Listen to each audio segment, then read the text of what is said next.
നിയമം ഇക്കുറി പിടിക്കാമെന്ന് സ്വപ്നം കണ്ടുകൊണ്ട് ഇലയിട്ടിരിക്കുന്ന സംഘികളുടെ മുന്നിലേക്ക് മാതൃഭൂമി ഒരു ഇടുത്തി സർവേ പുറത്തുവിട്ടിട്ടുണ്ട്.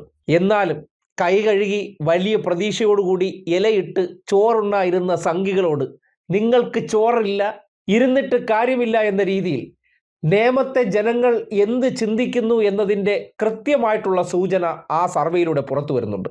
അതായത് ഇക്കുറിയും നിയമത്ത് നിന്ന് സംഘികൾക്ക് കിട്ടും ഉണ്ടം പൊരി എന്ന് ആ സർവേ തെളിയിക്കുന്നുണ്ട്. അതും മാതൃഭൂമിയാണ് പറയുന്നത്. ശ്രദ്ധിക്കുക, മാതൃഭൂമി. അത്യാവേശകരമായ ത്രികോണ മത്സരം നടക്കുന്നത്. നേരത്തെ തൃത്താലയെ കുറിച്ച് പറഞ്ഞതുപോലെ കേരളം കണ്ണിലെണ്ണയൊഴിച്ച് കാത്തിരിക്കുന്ന ഒരു മണ്ഡലത്തിലെ ഫലസൂചനയാണ്.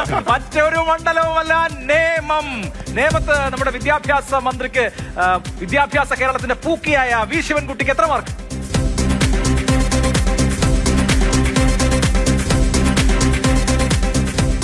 70 മാർക്ക്, 70.41. നേമം മണ്ഡലത്തിൽ 70.41 എന്ന് പറയുമ്പോൾ വളരെ മികച്ച മാർക്ക്. 47 റാങ്ക്. ഒരു മോഡറേഷനും ഇല്ലാതെ വിദ്യാഭ്യാസ മോഡറേഷൻ 47 വളരെ ഭേദപ്പെട്ട മാർക്ക്. മന്ത്രി എന്ന രീതിയിലോ MLA എന്ന രീതിയിലോ അദ്ദേഹത്തിന്റെ പ്രവർത്തനങ്ങളോട് ഇപ്പം BJP പ്രവർത്തകർക്ക് പോലും വലിയ അഭിപ്രായ വ്യത്യാസമില്ല. വളരെ മികച്ച, അത് എല്ലാവർക്കും നല്ല സ്വീകാര്യനും വളരെ ഈ പറഞ്ഞുകൊണ്ട് ആദ്യകാലങ്ങളിൽ ഒരുപാട് വിമർശനങ്ങളേക്കും അവസാന ലാപ്പിലെത്തിയപ്പോൾ നമ്മുടെ മികച്ച മന്ത്രിയിൽ 2ാം സ്ഥാനത്തേക്ക് എത്തി. പാൻ കേരള ലെവലിൽ തന്നെ 2ാം സ്ഥാനം. ഇത് മികച്ച മന്ത്രിയായിരുന്നുള്ള ചോദ്യത്തിൽ നിയമത്ത് വേറൊരു ഓപ്ഷൻ ഇല്ല. അവിടെ രാഷ്ട്രീയ വ്യത്യാസമില്ലാതെ എല്ലാവരും ശിവൻകുട്ടി ഒന്നാമതായി വീണ്ടും മത്സരിക്കാനും പോകുന്നുണ്ട്. അതെ, മത്സരിക്കാനും പോകുന്നു. ആരോഗ്യ പ്രശ്നങ്ങളൊന്നും വകവയ്ക്കുന്നില്ല. ശിവൻകുട്ടി അണ്ണനെ കുറിച്ച് എതിരഭിപ്രായങ്ങളില്ല, അതൊക്കെ ശരിയാണ്. പക്ഷെ മണ്ഡലത്തിന്റെ രാഷ്ട്രീയ ചിത്രം വളരെ വ്യത്യസ്തമാണ്. ലോക്സഭാ തെരഞ്ഞെടുപ്പിൽ BJPക്ക് രാജീവ് ചന്ദ്രശേഖരന് വലിയ എഡ്ജ് കൊടുത്തിട്ടുള്ള മണ്ഡലമാണ് നേമം. BJPയുടെ 1ാം നമ്പർ സീറ്റായിട്ട് കാണുന്ന മണ്ഡലവുമാണ്. അതുകൊണ്ട് നേമത്ത് താമര വിരിയുമോ അതോ ചുവപ്പ് മായാതെ ചുവപ്പിന്റെ പ്രഭ കൂടുമോ? എന്താണ് നേമം കാത്തുവെച്ചിരിക്കുന്നത്? കോറിന്റെ സർവേ ഫലം പറയുന്നത് ഇങ്ങനെയാണ്. മുന്നിൽ LDF, തൊട്ടുപുറകിൽ NDA 39.81. മന്ത്രിക്ക് 70% മാർക്ക്. അദ്ദേഹത്തിന്റെ പ്രവർത്തനങ്ങൾ, മണ്ഡലത്തിലെ അദ്ദേഹം നടത്തിക്കൊണ്ടിരിക്കുന്ന വികസനങ്ങൾ, ഇതിനെല്ലാത്തിനും കൂടി 70% മാർക്ക് ആ മണ്ഡലത്തിലുള്ള ജനങ്ങൾ ഒരു വ്യക്തിക്ക് നൽകിയിട്ടുണ്ടെങ്കിൽ അതിൻ്റെ അർത്ഥം എന്താണ്? ജയിച്ച് കഴിഞ്ഞു എന്നാണ്.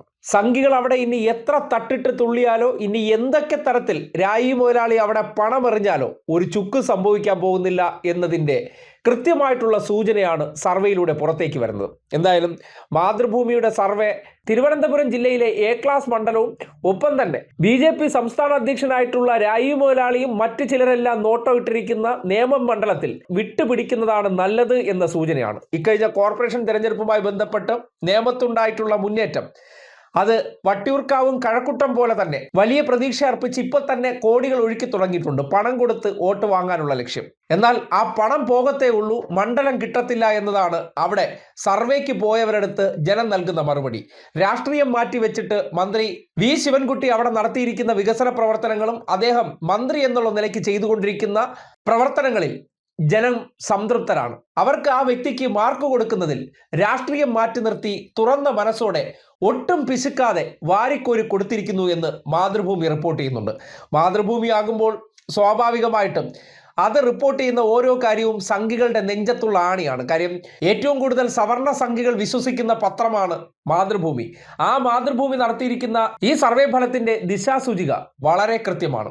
വരുന്ന നിയമസഭാ തെരഞ്ഞെടുപ്പിൽ തദ്ദേശ സ്വയംഭരണ സ്ഥാപനത്തിലെ തെരഞ്ഞെടുപ്പ് റിസൾട്ട് കണ്ടിട്ട് മനക്കോട്ട കെട്ടിയിരിക്കുന്നവർക്ക് വല്ലാത്ത തിരിച്ചടി ഉണ്ടാകുമെന്നുള്ള ശക്തമായ സൂചന. എന്തായാലും മാതൃഭൂമി തന്നെ സംഘികളുടെ ആത്മവിശ്വാസം തകർത്ത് കളയുന്ന രീതിയിൽ ഇമാതിരി സർവേകളൊക്കെ നടത്തി പുറത്തേക്ക് വിട്ടുകഴിഞ്ഞാൽ ആകെ കൈച്ചലായി പോകുന്ന അവസ്ഥയാണ്. കാര്യം എങ്ങനെയും കേന്ദ്രത്തിൽ നിന്ന് ഞങ്ങൾ ഈ സീറ്റുകൾ വിജയിക്കാൻ പോകുന്നു എന്ന രീതിയിൽ ഫണ്ട് അടിച്ചു മാറ്റാനിരിക്കുമ്പോഴാണ് സർവേയിലൂടെ കേന്ദ്രത്തിലുള്ളവർ കൂടി അറിയാൻ പോകുന്നത് അവിടെ രക്ഷയില്ല എന്നുള്ളത്. സ്വാഭാവികമായിട്ടും വരുമാനം മുട്ടുന്ന അവസ്ഥ വരും. കാര്യം ഫണ്ട് എത്തിയില്ലെങ്കിൽ കാര്യങ്ങൾ നടക്കില്ലല്ലോ. ആ ഫണ്ടിലാണല്ലോ നോട്ടം. ഫണ്ട് വന്നാലേ വെട്ടിക്കൊണ്ട് പോകാൻ പറ്റുള്ളൂ. ജയിക്കില്ലെന്ന് ഉറപ്പുണ്ടെങ്കിലും ഫണ്ട് മാക്സിമം നമുക്ക് ഒപ്പിച്ചെടുക്കാമല്ലോ. ആ പ്രതീക്ഷയ്ക്കാണ് ഇപ്പോൾ വലിയ തിരിച്ചടിയേറ്റിരിക്കുന്നത്. നേമത്ത് വി ശിവൻകുട്ടി തന്നെ തുടരും എന്ന് മാതൃഭൂമി സർവേയിലൂടെ വ്യക്തമാവുകയാണ്.